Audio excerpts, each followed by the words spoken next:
Overwatch 2 has been surrounded in controversy since its release, and now players are furious yet again because they have decided to lock a brand new Lilith skin behind a $40 paywall. I have a few different things that I want to show off, but before we get into the topic, if you enjoy the content I create, check out the links in the description, follow me on social media, and consider supporting through Patreon or via YouTube memberships. So I wanted to start off with this Kotaku article. Overwatch 2 players raise hell over Moira's pricey Lilith skin. Now, when I first saw this skin, I was so impressed because it looks so good. Lilith is, of course, a very cool character in Diablo 4.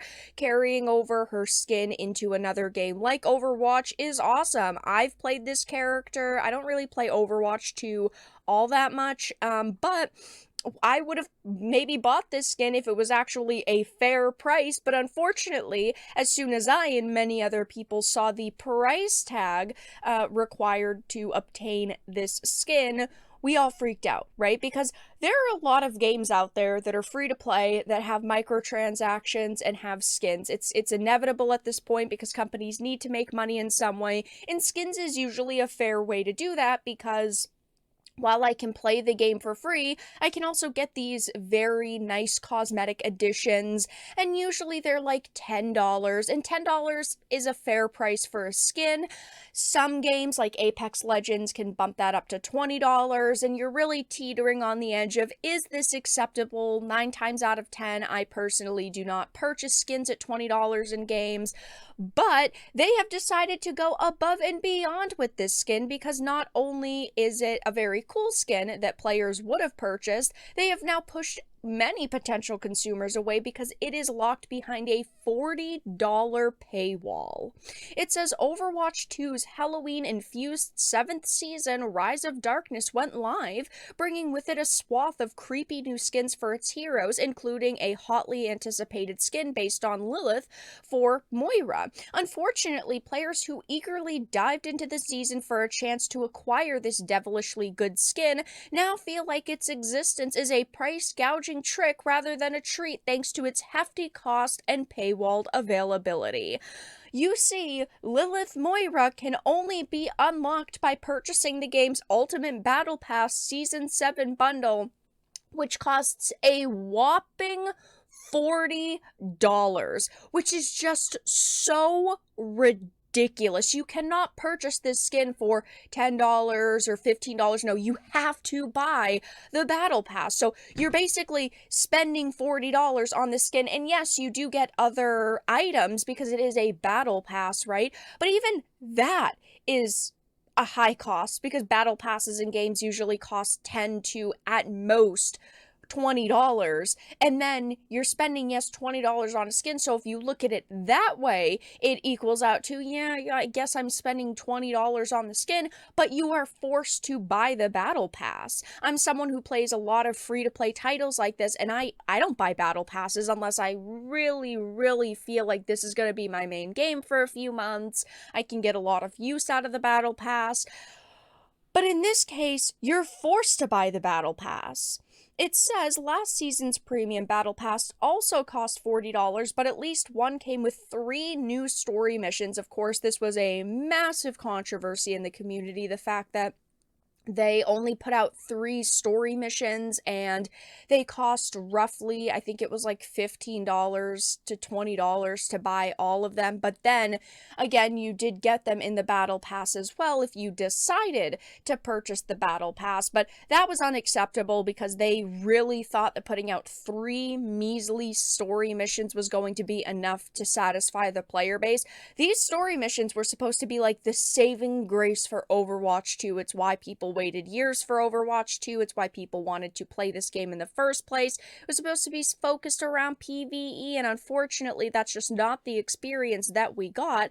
But it says usually Overwatch 2 skins can be acquired by completing levels in its battle pass, but Lilith Moira skin, as well as Pharah's Legacy Inarius skin and Bastion's Epic Pumpkin skin can only be acquired by purchasing the Ultimate Battle Pass. They should have given players an option, like they usually do, to purchase it individually, and then people wouldn't be complaining. But now you're forcing players to spend extra money that they might not have wanted to in the first place. And of course, this game has already been mired in controversy since they even announced it. And since it, of course, released, players have criticized basically every single move that they made. But in my opinion, this is just a giant middle finger while Bobby Kotick is on his way out. This is a giant middle fingers to gamers by Bobby Kotick, because of course he's done at the very end of 2023, and he's walking away with $400 million in shares. He's getting his big fat paycheck as usual, so he doesn't really care. But of course, this is one of the many things that I'm sure that he greenlit. I'm sure that he saw this and went, yeah, you know what, we can make some extra money off of it. And this is the type of stuff that I hope Microsoft won't do. Obviously, they do want microtransactions because they're extremely profitable, but hopefully not one so egregiously overpriced as this now that the deal has gone through. But of course, like I mentioned, Overwatch 2 has been extremely criticized, heavily criticized since its launch. As you can see just by this Steam page alone, all reviews are overwhelmingly negative, and the recent reviews are sitting at a mostly negative. I have never seen this game's Steam release as a positive review. Like, it's always been overall reviews and recent reviews sitting at overwhelmingly negative or mostly negative. People are just not very happy with the moves that they have been making, and I agree. I used to play Overwatch 1 so much. I loved the game. It was so awesome, and I was so excited for Overwatch 2 because we would have gotten some more maps, some more skins, some new heroes. We were supposed to get PvE missions, and unfortunately, we just really didn't get anything that they initially promised. And as you can see, looking at the most recent reviews, people are just sitting here roasting it, saying this is a trash game, the Overwatch you love and hate. To be fair, this game is not bad. The problem is everything else: broken promises, locking heroes behind battle passes, inflating the prices of skins, canceling original PvE content. The list goes on, and I don't want to rate anything else here. Everything's here's to hoping that Microsoft and Phil Spencer fix this BS. Again, I don't necessarily think that they're going to get rid of the microtransactions or get rid of the battle passes, because these are things that are very profitable and already in these games. But I do think that we can hope that they will not be so horrendously overpriced and they will not be so ridiculous, that they will actually be half decent. They will be generally fair for consumers. People are saying things like, if you want to lose your mental health, this game is for you. After investing hours into it purely to have fun with friends, you find yourself deprived of anything positive related to this game. It's in a sad state right now.